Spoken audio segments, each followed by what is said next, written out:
Hello, 5th grade. I'm back with another journal article in front of Vocab Unit 8 for our orange vocab book. This week I split up the article a little bit more so that you can see it more on the screen as I read it. Also, I'm not going to include the worksheets in the unit this week. I've decided that it works best if I just include those as vocab quiz assignments throughout the week. So I will include in the PDF article only the story or the journal article and the list of vocab words. Hiking the Appalachian Trail. In early April of each year, hikers climb Springer Mountain in northern Georgia. They carry backpacks weighing between 50 and 70 pounds. Inside the backpacks are tiny stoves, sleeping bags, and tents. These adventurers bring along food rations, toothpaste, and shampoo. Hikers carry almost everything they will need for the next 4 to 6 months. Scholars take books, birdwatchers take binoculars, and photographers take cameras. These men and women are called through hikers, walkers who want to hike the Appalachian Trail from Georgia to Maine. The Appalachian Trail is a 2,175-mile footpath that passes through woodland trails. The many paths that make up this trail have been created and are maintained by volunteers who have freely given their time to do this job. There are 260 shelters along the way.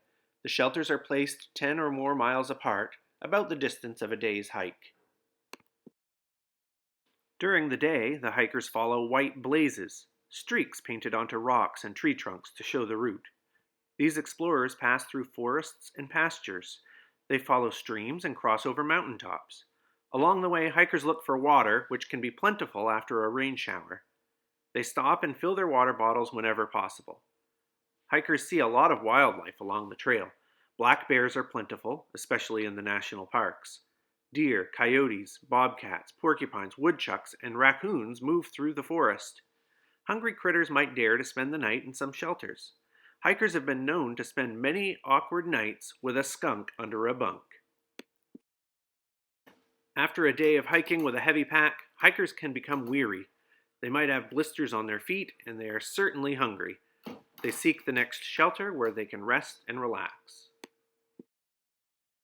In late afternoon, stoves are lit. The clatter of lightweight pans blends with the forest sounds of bird songs. Strangers meet and discuss experiences.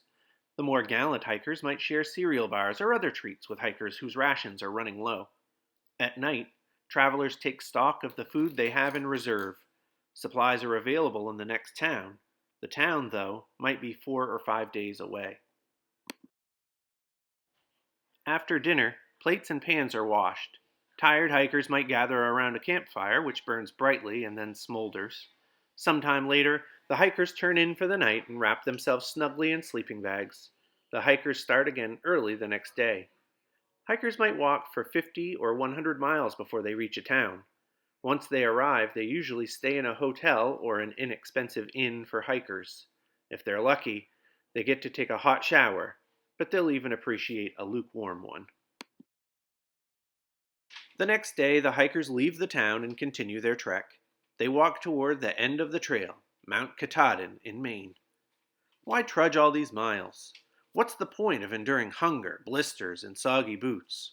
Some hikers enjoy the peace and quiet of the woods. Many like being in a nature setting and seeing the views and the wildlife. Still, others cherish the athletic challenge. Whatever the reason, thousands of through hikers enjoy the Appalachian Trail each year. As you can see, here's a map of the Appalachian Trail all the way from Springer Mountain in Georgia up to Mount Katahdin in Maine. Keep an eye on this as there will be some questions in the assignment over the map as well as the article. Thanks for listening.